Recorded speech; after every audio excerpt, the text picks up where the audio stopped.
Representative Mackenzie of Pennsylvania is recognized. Thank you, Mr. Chairman. I want to thank all the testifiers for being here today. A very important topic of childcare. As a parent of 2 under 2, I am living and experiencing this every single day.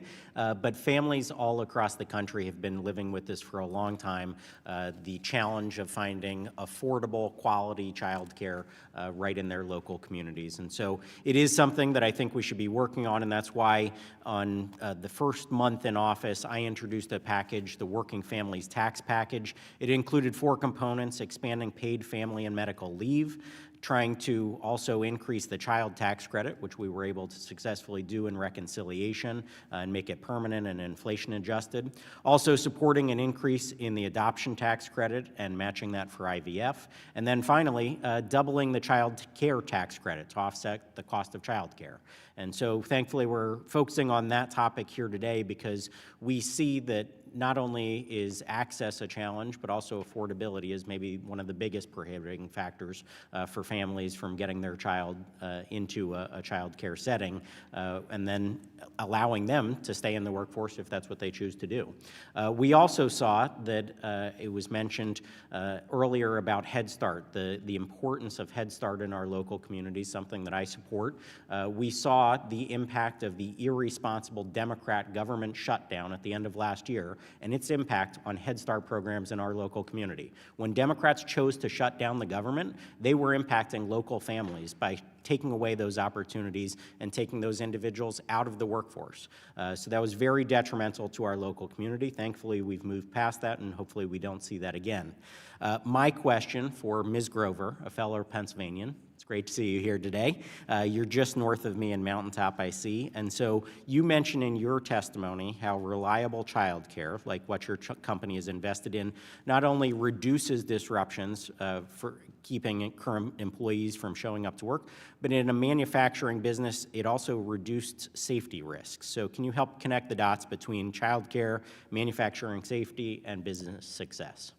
Absolutely. And so I think the business success, safety, quality, all of those components go hand in hand when you have an engaged, satisfied, calm workforce.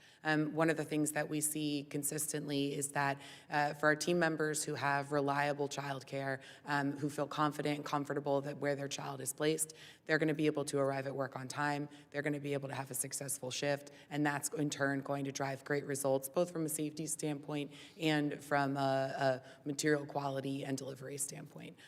All of those pieces of the puzzle are interconnected. It comes down to the culture of the business. It comes down to the culture and success of the individual team member. And I too am, as an individual employer of a diverse array of people, is uniquely qualified to identify what some of those categories are and what is most important to our employee base. As a result, what is going to then help the company grow as well. So it's very closely linked. But you have to be at the grassroots level to really understand it.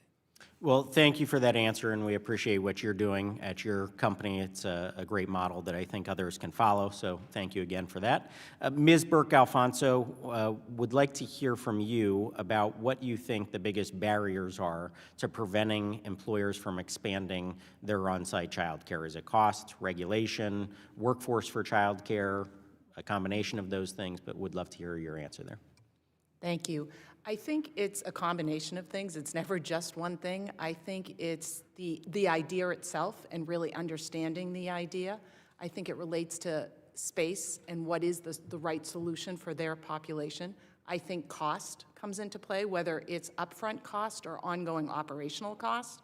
And I think it's the time of actually thinking about it, making a decision, and actually getting the child care center built.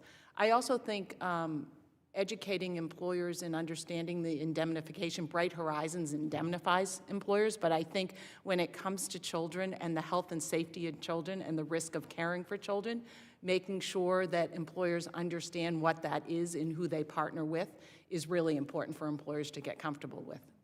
Well, in closing, just want to thank all of you again for being here today on this important topic of expanding affordable child care access for everybody across the country that wants to utilize that for them and their families. Such an important topic, not only, again, for those young children, but also for families who are looking to stay in the workforce. So just want to thank you again. I'm sure there is no single answer to this. It's a multifaceted problem, and we're going to look at all the different solutions that are presented today and hopefully continue to advance those in Congress. With that, I yield back. Thank you, Chairman.